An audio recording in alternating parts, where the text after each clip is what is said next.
Crônicas do Amanhecer, por Feijão Centro Espírita Allan Kardec de Balneário Gaivota, 23 de abril de 2021. Cabral ou Pinzon? Depois de 521 anos, o descobrimento do Brasil ainda é debatido. Dia 22 de abril marca a data oficial do descobrimento do Brasil. Porém, uma versão alternativa da história diz que quem chegou primeiro às terras tupiniquins foi o navegador espanhol Vicente Yanez Pinzon. Segundo relatos, Pinzon desembarcou no litoral nordestino 3 meses antes de Pedro Álvares Cabral, que tem os créditos da descoberta.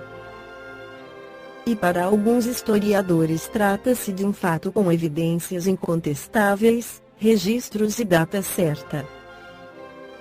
Em novembro de 1499, Pinzon saiu de Palos, no sul da Espanha, chefiando 4 caravelas em direção ao oeste do arquipélago de Cabo Verde, no Oceano Atlântico.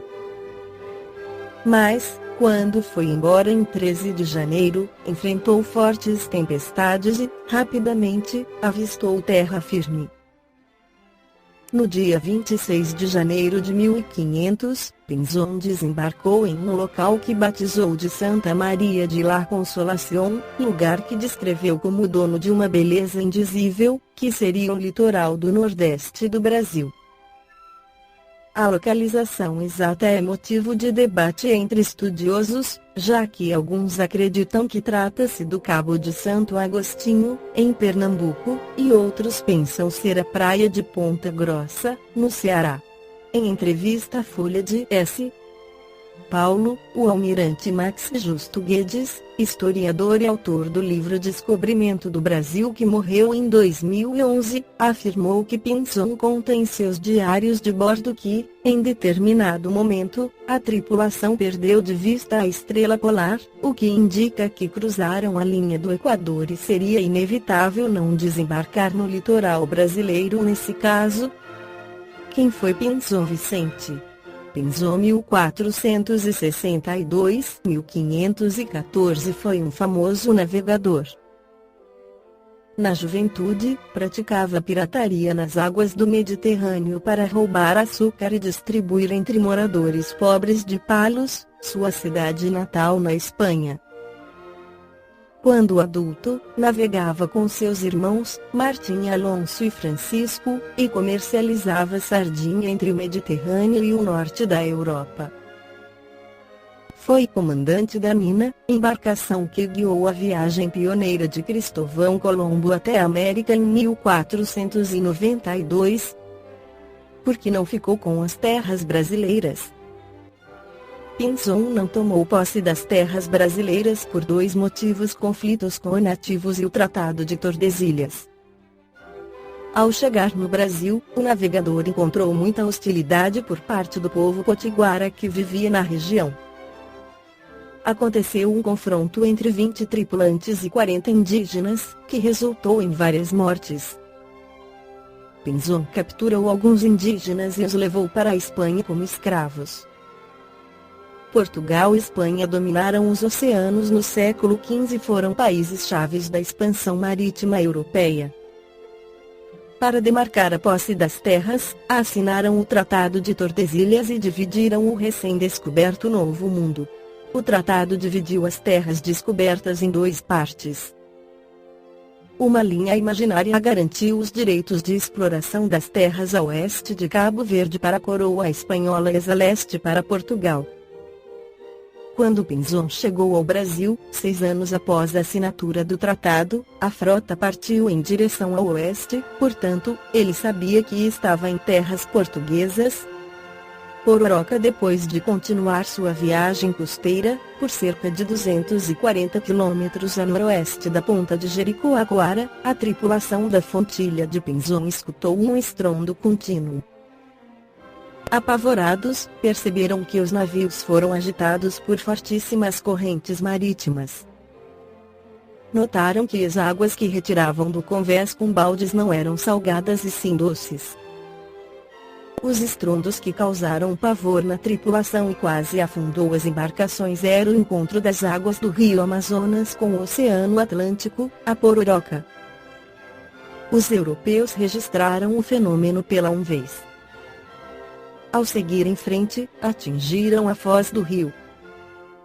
A partir daí, os espanhóis deduziram que um curso de água daquele tamanho só poderia nascer de grandes montanhas.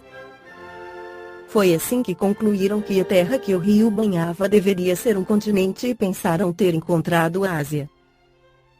Pinzon estava na Baía de Marajó e batizou de Santa Maria de la Mar Dulce o que era, na verdade, o rio Amazonas. Atribui-se a ele o título de descobridor do Amazonas por causa da descrição minuciosa que fez da região. Apesar da viagem ter sido um desastre econômico, tornou-se uma das mais importantes realizadas pelos espanhóis devido aos resultados geográficos.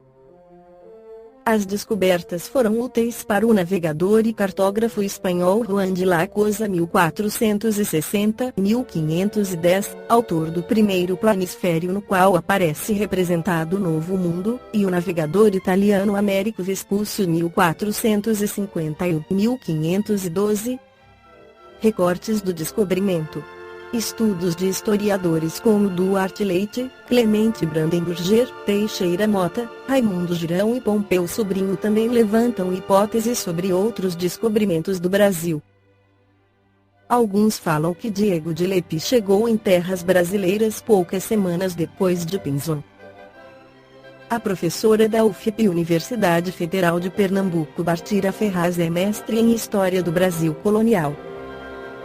Para ela, não foram Cabral nem Pinzon os responsáveis pela descoberta do Brasil.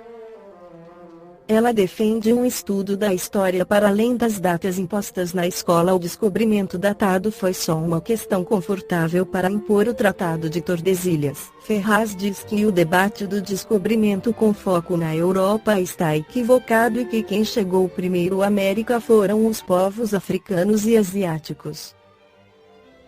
Ela cita a arqueóloga brasileira Niede Guido. A estudiosa é responsável por descobertas que mudaram a história da ocupação do continente americano. Com seu trabalho no Parque Nacional da Serra da Capivara, no Piauí, Guidon defende que os primeiros homens chegaram na América há cerca de 100 mil anos. Esse trabalho é feito com o uso de DNA, por isso é melhor embasado, diz Ferraz. O professor adjunto do Departamento de História da UNB Universidade de Brasília André Honor concorda: é muito mais importante falar sobre os indígenas, o impacto que eles têm em nossa fauna e flora do que necessariamente saber se um barco chegou antes do outro. Honor defende que o conceito de descobrimento está equivocado. O que existe é a chegada de europeus em um continente que nem é novo, sempre esteve lá e eles somente desconheciam. O professor reforça que, quando os europeus chegaram ao Brasil, o continente já era habitado por outras populações. Ele esclarece que os povos nativos sofreram com o impacto da chegada da colonização. Falar em descobrimento significa voltar ao ponto do homem, europeu, branco, no qual ele é o centro de tudo, ele é o salvador que diz o que está certo e como todas as sociedades devem se comportar, afirma. A única referência ao Brasil nas obras de Allan Kardec está na Revista Espírita de novembro de 1865, sob o título de A Doutrina Espírita, o Diário da Bahia de 26 e 27 de setembro de 1865 contém 2 artigos, que não passam da tradução em português dos que foram publicados há 6 anos pelo Dr. Deschambre, na Gazette Médicale de Paris. Comenta Allan Kardec, como esse artigo foi reproduzido pura e simplesmente, sem comentários, nada prova, da parte do jornal brasileiro, uma hostilidade sistemática contra a doutrina. É mesmo provável que, não a conhecendo, julgou nele achar uma apreciação exata. o que o provaria foi a sua pressa em inserir, no número seguinte, de 28 de setembro, a refutação que os espíritas da Bahia lhe dirigiram. A próxima referência ao Brasil se encontra no livro Brasil Coração do Mundo Pátria do Evangelho do Espírito Humberto de Campos, psicografado por Francisco Cândido Xavier, onde ele narra sobre a história do Brasil sob o ponto de vista da espiritualidade, analisando a composição do nosso povo com os índios, cuja data comemorativa foi no dia 19 de abril, e Tiradentes, o mártir da independência, cuja morte é lembrada no dia 21 de abril. No livro o Espírito Humberto de Campos narra, o mundo político e social do Ocidente encontra-se exausto. Desde as pregações de Pedro, o Eremita, até a morte do rei Luís X, diante de Tunis, acontecimento que colocaram um dos derradeiros marcos nas guerras das cruzadas, as sombras da Idade Medieval confundiram as lições do Evangelho, ensanguentando todas as bandeiras do mundo cristão. Foi após essa época, no último quartel do século XTV, que o Senhor desejou realizar uma de suas visitas periódicas à Terra, a fim de observar os progressos de sua doutrina e de seus exemplos no coração dos homens desumanas, roubando às criaturas a paz e aniquilando-lhes a vida.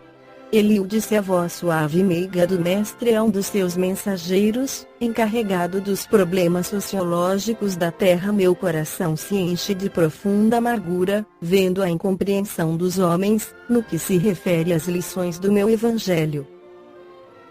Por toda parte é a luta fratricida, como polvo de infinitos tentáculos, a destruir todas as esperanças. Recomendei-lhes que se amassem como irmãos, e vejo-os em movimentos impetuosos, aniquilando-se uns aos outros como cães desvairados. A caravana chega ao Brasil e narra o Espírito Humberto de Campos: para esta terra maravilhosa e bendita será transplantada a árvore do meu evangelho de piedade e de amor. No seu solo dadivoso e fertilíssimo, todos os povos da terra aprenderão a lei da fraternidade universal. Sob este céu serão entoados os hosanas mais ternos à misericórdia do Pai Celestial. Tu, Eliú, te corporificarás na terra, no seio do povo mais pobre e mais trabalhador do Ocidente, e instituirás um roteiro de coragem, para que sejam transpostas as imensidades desses oceanos perigosos e solitários, que separam o velho do novo mundo. Instalaremos aqui uma tenda de trabalho para a nação mais humilde da Europa, glorificando os seus esforços na oficina de Deus. Aproveitaremos o elemento simples de bondade, o coração fraternal dos habitantes destas terras novas, e, mais tarde, ordenarei a reencarnação de muitos espíritos já purificados no sentimento da humildade e da mansidão, entre as raças oprimidas e sofredoras das regiões africanas, para formarmos o pedestal de solidariedade do povo fraterno que aqui florescerá, no futuro, a fim de exaltar o meu evangelho, nos séculos gloriosos do porvir. Aqui, Eliú, sob a luz misericordiosa das estrelas da cruz, ficará localizado o coração do mundo. No dias de hoje, mais que nunca, o movimento espírita brasileiro é chamado a viver os ensinamentos de Jesus. Quando a pandemia do coronavírus ceifa quase 400 mil vidas, infecta cerca de 14 milhões de brasileiros, trazendo um grande sofrimento, que é a marca registrada da transformação do planeta de mundos de provas e expiação para mundo de regeneração, e colocar em prática a síntese que Allan Kardec fez da doutrina espírita: fora da caridade não há salvação. Esta foi a crônica do amanhecer de 23 de abril de 2021. Por Feijão Centro Espírita Allan Kardec de Balneário Gaivota.